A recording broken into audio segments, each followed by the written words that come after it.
রান্না করব মজাদার মশলায় ভরপুর সুস্বাদু রূপচাঁদা মাছ। আমি মাছগুলো খুব ভালো করে একটু গরম পানিতে ধুয়ে পরিষ্কার করে নিয়েছি। এখানে দিয়ে দিচ্ছি কিছুটা লেবুর রস এবং দিয়ে দিব পরিমাণ মতো লবণ।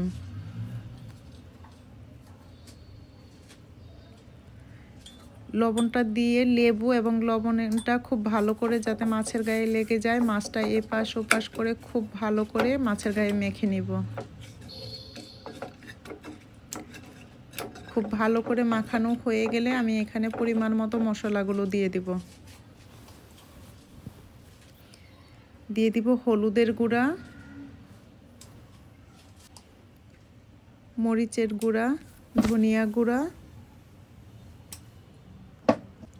এবং কিছুটা জিরা গুঁড়া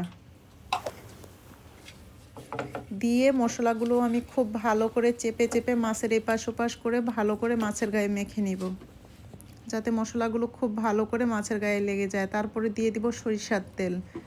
অবশ্যই এখানে সরিষার তেলটা দেওয়ার চেষ্টা করবেন। সরিষার তেলটা দিয়ে ভালো করে মাছের গায়ে মেখে আমি মাছটা কিছুক্ষণের জন্য রেখে দিব, যাতে মশলাগুলো খুব ভালো করে ঢুকে যায়। আর মাছটা যেহেতু আমি খুব লাল করে ভেজে নিয়ে রান্না করব, তাই আমি এখানে তেলটা ভালো করে গরম হয়ে গেলে মাছগুলো দিয়ে দেব।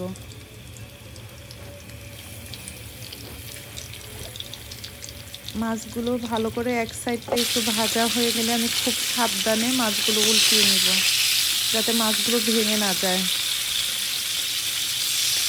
আর মাছগুলো আমি একটু ভালো করে ভেজে রান্না করব, যেহেতু অল্প পানিতে আমি কষাইয়ে একদম মশলায় ভরপুর মাছ রান্না করব হোটেলের স্টাইলে, তাই আমি এখানে মাছটা একটু বেশি করে ভেজে নেব, যাতে মাছটা একটু শক্ত শক্ত হয়ে যায়। আমি একদম পুরো শক্ত শক্ত করে মাছটা ভেজে নিয়েছি। আবার আরেকটি কড়াইতে আমি তেল দিয়ে এখানে বেশ কিছু পেঁয়াজ কুচি দিয়েছি, যেহেতু মশলার পরিমাণটা একটু বেশি হবে। পেঁয়াজটা একটু ভেজে দিয়েছি, আদা বাটা, পেঁয়াজ বাটা এবং রসুন বাটা দিয়ে আমি কিছুক্ষণ ভেজে নিব। একটু ভাজা হয়ে গেলে আমি দিয়ে দিব গুঁড়া মশলাগুলো, দিয়ে দিব পরিমাণ মতো টমেটো বাটা। আর টমেটোটা আমি আগে থেকে একটু তেলে ভেজে নিয়েছি লবণ দিয়ে, তারপরে ব্লেন্ডার করে নিয়েছি। আর এটা ব্যবহার করলে মাছের স্বাদটা দ্বিগুণ হয়ে যাবে, তাই আমি টমেটো বাটাটা ব্যবহার করি। দিয়েছি হলুদের গুঁড়া, ধনিয়া গুঁড়া এবং দিব পরিমাণ মতো মরিচের গুঁড়া। এটা যার যার ইচ্ছে অনুযায়ী পরিমাণ মতো দিবেন। দিয়ে ভালো করে কষিয়ে নিব। আর কষানোর জন্য আমি একটু পানি ব্যবহার করব। তরকারির স্বাদ কম বেশি হয়ে থাকে মশলা কষানোর উপরে। আপনি যত বেশি মশলাটা কষিয়ে নেবেন তত তরকারির স্বাদটা বৃদ্ধি পাবে। এবং দিয়ে দিব লবণ, দিয়ে দিব কিছুটা জিরা গুঁড়া দিয়ে আবার ভালো করে কষিয়ে নিব। যত ভালো করে কষিয়ে নেবেন মশলাটা তত বেশি ভালো করে সিদ্ধ হয়ে যাবে এবং খেতে ভালো লাগবে। এখন আমি কষানো মশলায় মাছগুলো দিয়ে দিচ্ছি।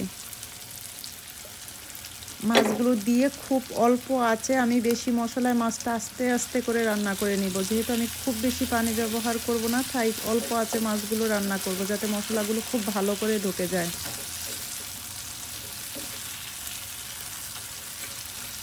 ভালো করে সবগুলো মশলা ঢুকে যাওয়ার জন্য আমি একটু ঢেকে দিয়ে অল্প আঁচে একটু দীর্ঘ সময় ধরে রান্না করব। মাছগুলো কষানো হয়ে গেলে আমি দিয়ে দিব কয়েকটা কাঁচামরিচ দিয়ে আমি সামান্য একটু পানি দিয়ে দিব, যাতে মশলাগুলো আরও ভালো করে মাছের মধ্যে ঢুকে যায়। ঠিক এভাবে অল্প আঁচে আপনি ঢেকে দিয়ে রান্না করবেন, দেখবেন একদম হোটেলের স্বাদও হার মেনে যাবে এবং মশলায় ভরপুর আপনার রূপচাঁদা রান্না হবে। একটু ঢেকে রেখে মশলাগুলো যখন ভালো করে ঢুকে যাবে এবং মাছ থেকে পুরোপুরি তেল বের হয়ে যাবে, তো হয়ে গেল আমার মশলায় ভরপুর সুস্বাদু রূপচাঁদা মাছ। ঠিক এই পদ্ধতিতে রান্না করে খেয়ে দেখবেন, একদম মুখে লেগে থাকার মতো স্বাদে আপনি রূপচাঁদা রান্না করে খেতে পারবেন।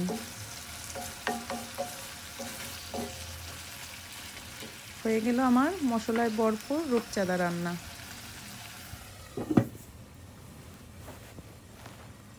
আর যত অল্প আঁচে রান্না করে নেবেন ততই খেতে সুস্বাদু হবে।